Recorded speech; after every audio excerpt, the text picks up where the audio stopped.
Bismillahirrahmanirrahim. Bismillahirrahmanirrahim. Kita akan melanjutkan kajian kitab Ayyuhal Walad. Hari ini ada nasihat cerdas dari Luqmanul Hakim, di mana Luqmanul Hakim memberikan pituah kepada putranya.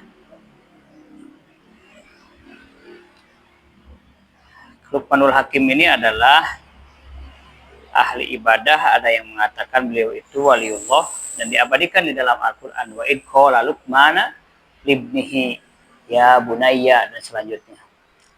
Sini juga Imam Ghazali memberikan wejangan dari Luqmanul Hakim. Ayyuhal walad, he santri, ruya diriwayatkeun pi wasoya Luqmanul Hakim, dina wasiat Luqmanul Hakim libnihi kanu jadi putrana.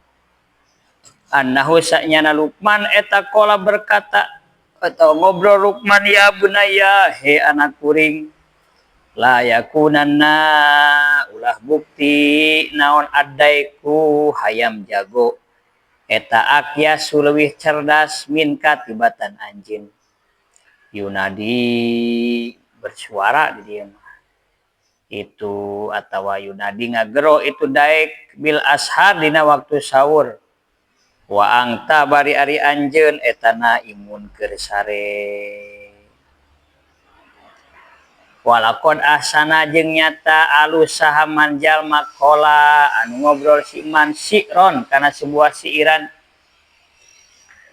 Lakod hatapat tijun hilailin hamamatun ala pananin wahnan wa inni lana imun kadabtu wa baitillahi law kuntu asyikon lama sabakot nibil bukail hamaimu.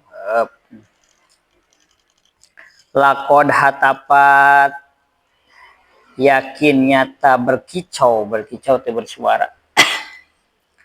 Pijun hilaili di sebagian malam, naon hamamatun burung merpati, ala pananin di atas ranting, wahnan barina lemah, wa inni sedengkeun ari kuring etalana imun anu keur sare. Kadabtu bohong kuring, wa baitillahi demi baitullah, lau kuntu lamun bukti kuring eta asyikon anu merindu.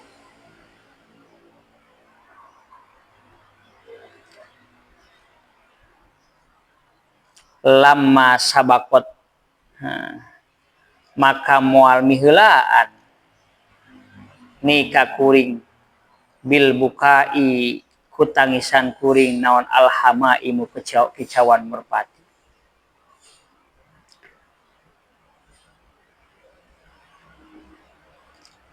Wa azumu jeung nyangka kuring anni sanyana kuring eta haimun jalma anu bingung, du sababatin anu memiliki kerinduan li robbi ka pangeran kuring.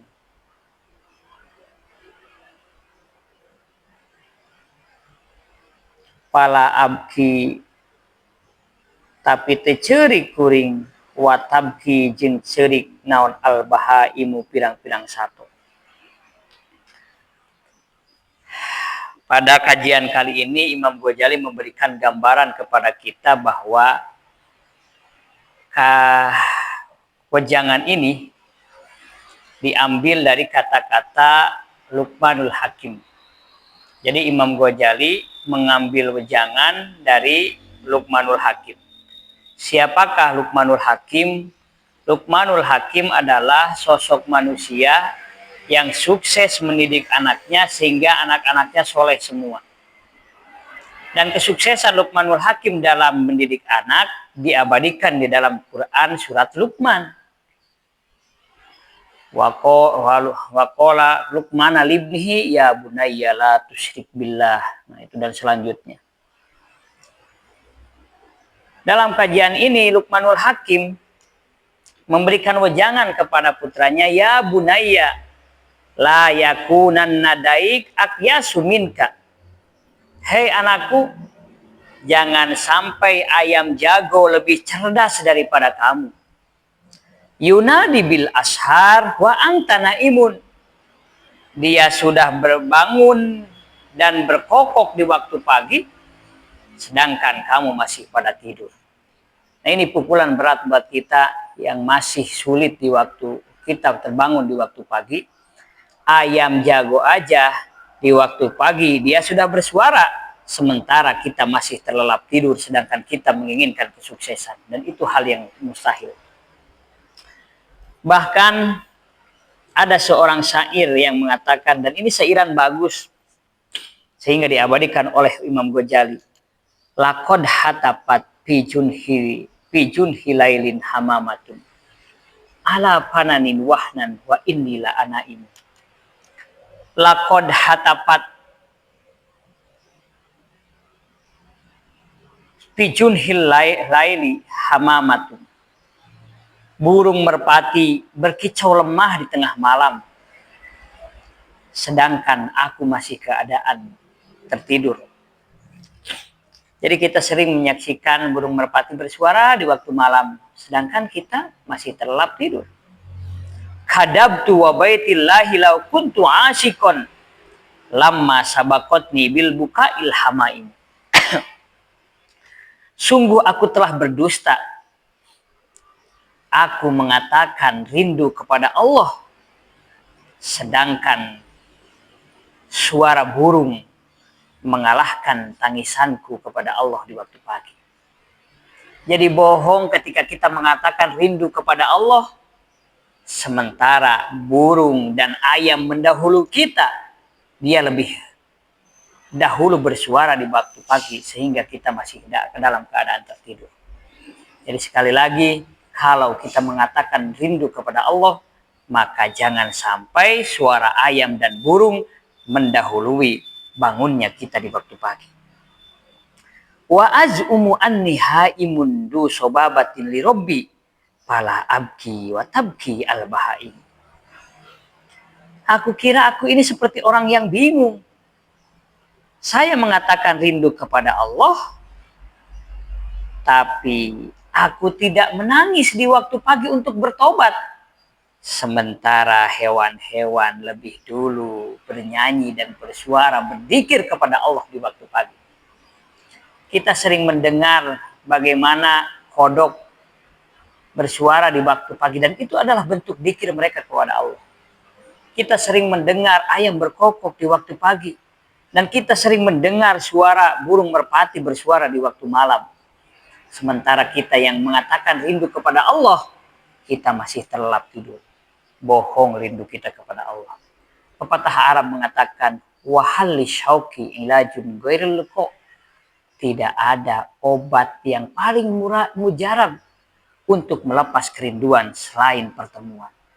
Jadi obat yang paling mujarab untuk melepas rindu adalah pertemuan. Dan pertemuan terbaik kepada Allah Subhanahu wa Ta'ala adalah ketika sholat kita kepada Allah. Kenapa sholat disebut sholat? Karena sholat berasal dari kata silah. Silah itu artinya pertemuan, hubungan.